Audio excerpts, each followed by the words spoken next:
Provérbios capítulo 3, Provérbios depois de Salmos. Livro de Salmos no meio da Bíblia, depois Provérbios. E Eclesiastes depois de Provérbios, um pouquinho mais para frente. Provérbios 3 e Eclesiastes 9. Quando você encontrar o Eclesiastes 9, marca aí e volta no Provérbios 3, por favor. Quem encontrou o Eclesiastes 9, diga amém. Agora volta lá no Provérbios 3. Na verdade eu que errei, eu devia ter pedido para você abrir primeiro lá e depois no 3, mas que eu quero ler primeiro que está aqui no 3. Provérbios. Provérbios capítulo.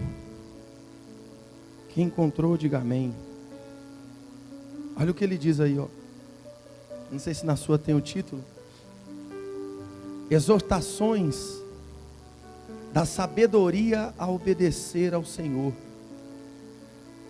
Ele está chamando a atenção do quanto é importante, do quanto é valioso, do quanto é necessário a gente obedecer a Deus. Ele diz assim, ó: filho meu, não te esqueça dos meus ensinamentos, e o teu coração guarde os meus mandamentos. Guarda, coloca dentro dele, coloca aí dentro, deixa aí guardado, porque eles quem? Eles quem? E o que mais? E os ensinos, porque eles aumentarão os teus dias e te acrescentarão anos de vida e paz.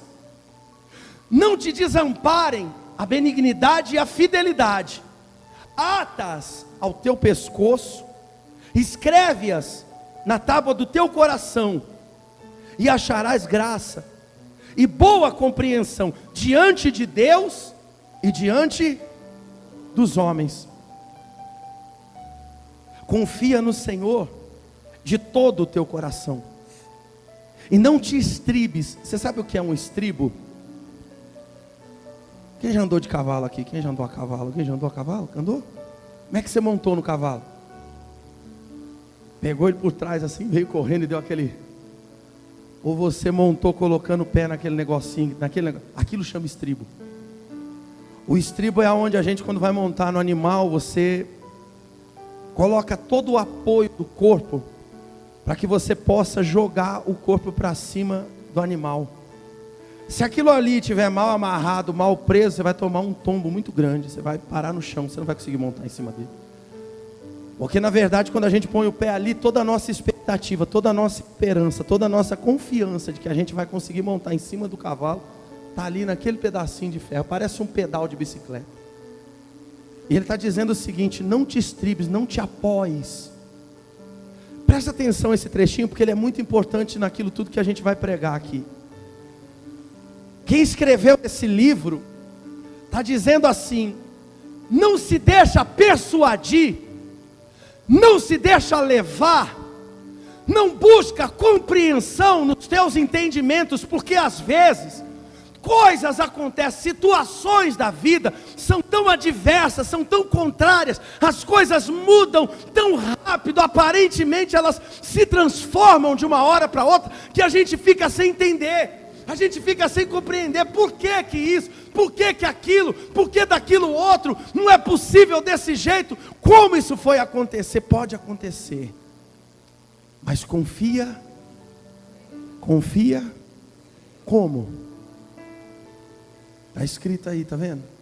Você tem que ter atenção. O diabo está doidinho para você não prestar atenção em nada disso daí. E eu vou te falar uma coisa, vou até adiantar o que está escrito lá para frente, que é onde eu vou querer chegar. É o grande problema de muita gente.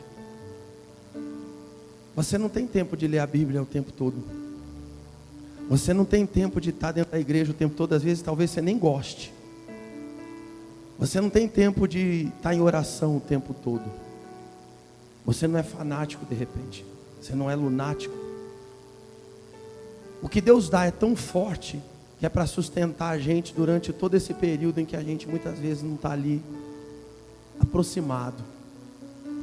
Eu vou falar uma coisa para você, com toda a sinceridade do meu coração, tem mais de 20 anos que eu prego.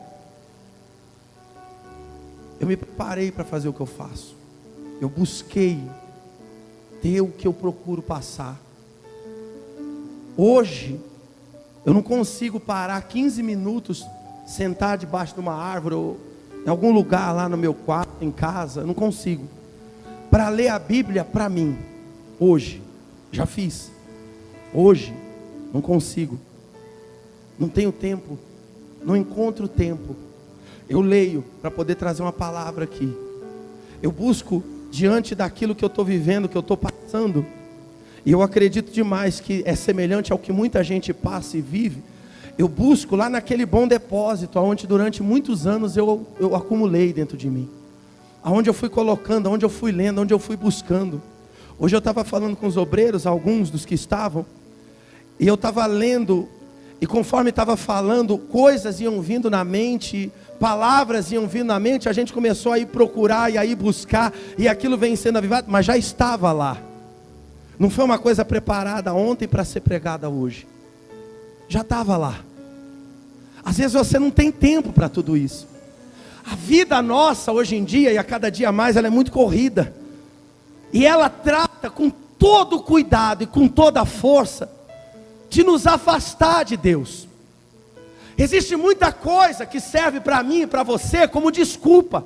Ontem eu tive uma festa, ontem eu tive um compromisso, essa manhã não consegui, amanhã não dá para mim vir, olha, hoje eu tenho tal problema, não vai dar para tudo isso. São coisas que vão convencendo a gente. Para alguns serve, para outros não. Quem está entendendo alguma coisa do que eu estou falando? Que bom. A vida muda demais. O que ele está dizendo é para a gente não esperar muito das coisas que a gente compreende, mas para a gente confiar em Deus. Ele dá um conselho, ele fala: pega tudo que eu te ensino e guarda com cuidado, amarra no teu pescoço. Eu estava falando de manhã, eu tenho um filho, tem 11 anos, o João Pedro. Ele já está indo para a escola, é perto de casa, no quarteirão de trás, ele vai sozinho. A gente fez uma chave para ele chegar à tarde durante a semana, principalmente nos dias que a gente vem para cá, ele poder abrir o portão. Eu peguei um cadarço do tênis, e eu amarrei a chave num cadarço, e eu mandei ele pendurar onde? No pescoço dele. Para que eu mandei ele pendurar no pescoço? Para todo mundo ver aquilo pendurado nele? Para ele chegar na escola e poder todos os amigos: olha, ele tem a chave de casa. Foi para isso que eu fiz? Não. Foi para quê? Para ele não perder. Para de maneira alguma ele esquecer em algum lugar, colocar, se distrair com alguma coisa e aquilo acabar ficando ali. Era para andar com ele, é o que ele está aconselhando aqui. Com relação às coisas, os ensinamentos de Deus, andar com a gente, está dentro de nós. Porque é o que nos sustenta, é o que nos dá força. Uma hora a gente vai precisar, uma hora você vai se deparar, se já não está se deparando, com situações que você não vai entender nada. Não vai dar para entender muita coisa, não vai dar para compreender por que isso, por que aquilo. Só nos vai ter, ou só teremos a nossa confiança em Deus. É a única coisa que a gente vai encontrar dentro da gente. Não sei porquê, não sei como, não sei de que maneira, mas eu confio em Deus. E essa palavra é importante, guardar. Ela é importante ser dita, mas mais importante do que ser dito, é importante o quê? Colocar em prática. Fazer uso disso daqui. Confia no Senhor de todo o teu coração, e não te estribes, não te apoie nos teus entendimentos. Agora presta atenção nesse versículo 6 aí, e guarda isso dentro de você. Reconhece-o em todos os teus caminhos. Não importa o que você passar, não interessa o que você vivenciar, não importa o caminho que você atravessar, o que você viver, reconhece Deus em todos os teus caminhos. Aconteça o que acontecer. Essa é a orientação desse homem aqui, hoje, nesse momento que ele escreveu isso aqui. É orientação importante, é ensinamento importante, que muitas vezes a gente acaba esquecendo, a gente acaba deixando se perder dentro de nós. Agora vai lá para Eclesiastes capítulo 9, avança aí um pouquinho, versículo 11.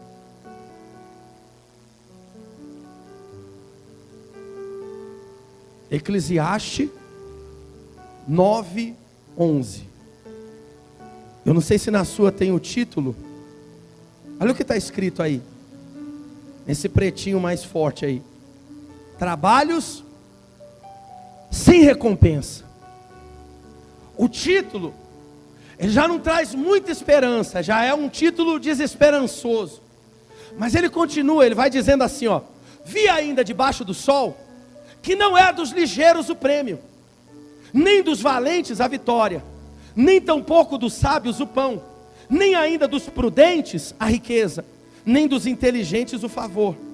Porém tudo depende do tempo e do acaso. Sabe o que ele está falando? Ele está dizendo o seguinte, em outras palavras: não adianta você se esforçar, não adianta você se empenhar, não adianta você lutar com toda a tua força, não adianta você colocar todo o teu esforço, porque pode ser que a qualquer momento tudo mude, tudo desapareça. Você põe muita força, você põe muita fé, você põe muita esperança, e de repente o acaso aparece, vem um acidente, acontece alguma coisa, um pensamento de alguém muda, alguma coisa acontece, e tudo aquilo que você estava se esforçando para alcançar, para construir, para fazer, desaparece diante de você. Mas sabe o que é o mais interessante nisso tudo? Porque isso daí, embora seja uma verdade, a outra também é, mas o que chama atenção é que é o mesmo escritor, é a mesma pessoa. A mesma pessoa, primeiro, ela escreve um versículo, ele coloca ali, ele está ali escrevendo coisas que estão dentro dele, ele está abrindo o coração dele em algum lugar, sentado em algum lugar, registrando. Ele está dizendo que a esperança dele é Deus, que a força dele é Deus, que tudo que acontecer, seja tempestade, seja céu aberto, seja um momento de adversidade, seja um tempo de paz, tudo, ele reconhece Deus em todos os caminhos. Ele diz que não é o entendimento dele, que não é a maneira com que ele olha para a situação e ele entende aquilo, ou não consegue entender, que ele crê, ele confia em Deus, a esperança dele é, mas aqui ele já está dizendo que não tenha muita esperança, porque a qualquer momento tudo pode mudar. Tudo diz a mesma pessoa. Quem escreveu isso aqui foi Salomão. Se você pegar o livro de Provérbios e der uma olhada, tem 31 capítulos. Se você olhar o capítulo, se você olhar o livro aí de Eclesiastes, tem 12. Se você olhar a maioria dos capítulos de Provérbios, tem mais de 30 versículos. Se você olhar esses daí de Eclesiastes, ele chega a 15. Pouquíssimos passam de 20, mas nenhum chega a 30. Só você olhar, fazer uma pesquisa ali rápida. E se chegar é um ou outro. Pelo que eu consegui olhar, não chega a 30 versículos. Ele começa, depois você dá uma olhadinha lá em Eclesiastes capítulo 1. Ele começa, a primeira estrofe do livro que ele escreve, ele diz assim: tudo é vaidade e correr atrás do vento. Ele está dizendo, nada adianta. Ele escreve: eu fiz coisas grandes, eu fiz coisas maravilhosas, eu construí coisas esplêndidas, extraordinárias, eu tive um harém de mulher, tive toda a riqueza desse mundo, consegui ter o que ninguém teve, e não encontro alegria em nada, felicidade em nada. Tudo é correr atrás do vento. A mesma pessoa que lá atrás disse que Deus era a esperança dele, a mesma pessoa que disse que tudo que acontecia era Deus trabalhando.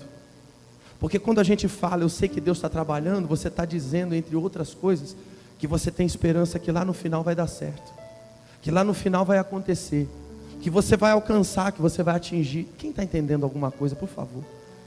Esse livro todinho aqui é um livro que trata de uma coisa, de um assunto.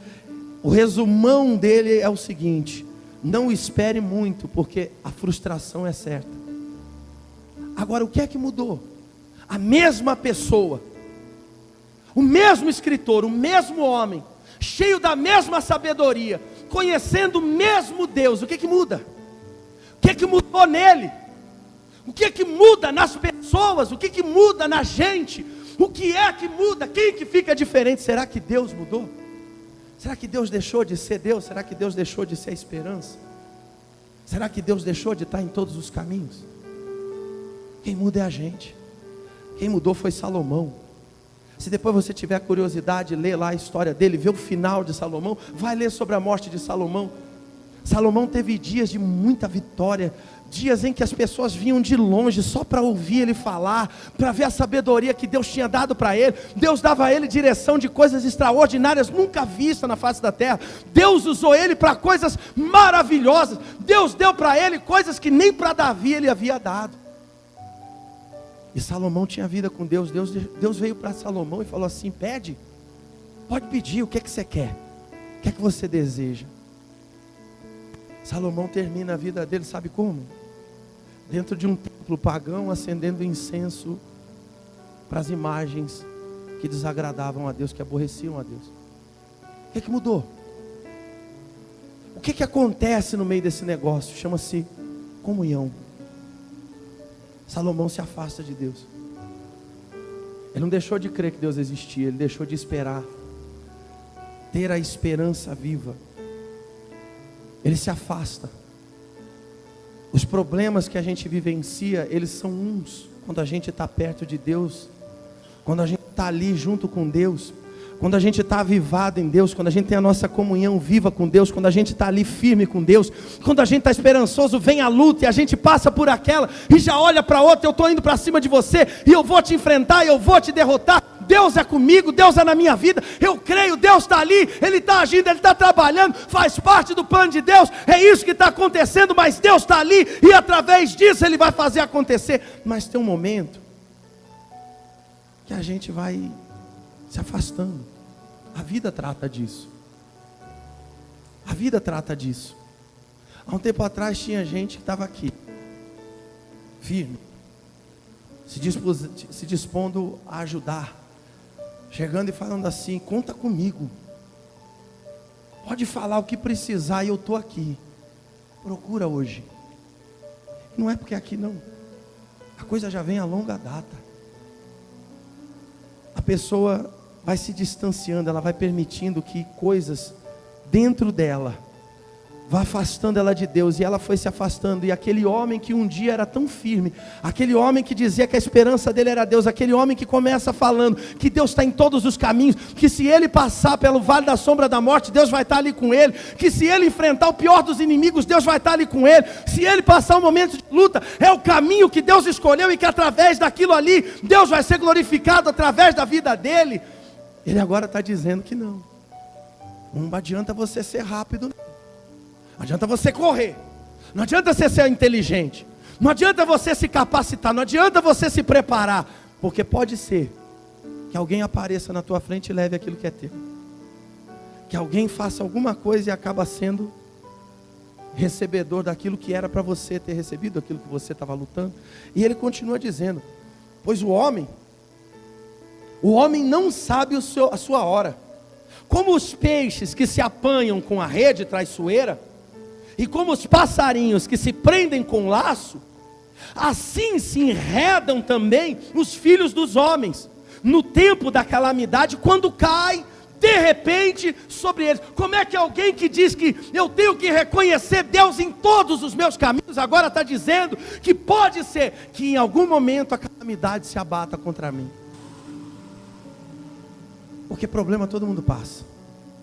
O problema tem um dos objetivos do problema é afastar a gente de Deus. Jesus nunca escondeu que a gente ia ter luta, pelo contrário, Ele falou: no mundo tereis aflições, mas tende, porque eu venci o mundo. Sabe o que Jesus está falando? Tem esperança dentro do teu coração, porque no final tem uma vitória para você. Deus, quando Ele está perto, quando nós estamos perto dEle, sempre vai haver esperança no nosso coração. Sempre vai ter uma certeza dentro da gente, porque é isso que Ele nos dá a força. A presença dEle levanta até o que está caído. Aliás, tem uma passagem, agora não me lembro aonde, acho que é Gálatas, que fala assim que Ele renova as forças daquele que já não tem mais nenhuma. Faz forte o fraco e renova as forças daquele que já não tem mais nenhum vigor. Quer dizer, Ele traz à existência o que não existe. A pergunta de tudo isso aqui: como é que está você? é que está o teu coração? Como é que você se encontra? A persuasão do que não presta, ela é muito rápida para entrar dentro da gente. Eu estava falando isso para eles aqui dentro. Olha o trabalho que é para tentar enfiar dentro da cabeça das pessoas que Deus é esperança viva, que Ele é força. Se entrega, se rende, convença, esteja aos pés dEle, busca Ele, se renda a Ele, clama a Ele, ora a Ele. Esses dias a gente estava falando, gente, olha, não fica aí todo endurecido, não, fala com Deus, olha para Deus. E tem gente que acha ruim isso. Aí o Satanás vem com qualquer ideia, qualquer uma, sopra e aquilo entra dentro da pessoa, se joga, se mata. Não vai não. Para que ir? Para que fazer? Orar? Levantar de manhã, você está tão cansado, fulano. Para que você vai fazer isso? Aí quando a pancada da vida vem, quando o inferno se levanta, aí a pessoa tenta correr. O problema é ela encontrar força dentro dela para resistir o mal. Quem está entendendo alguma coisa? Fica de pé no seu lugar, por favor.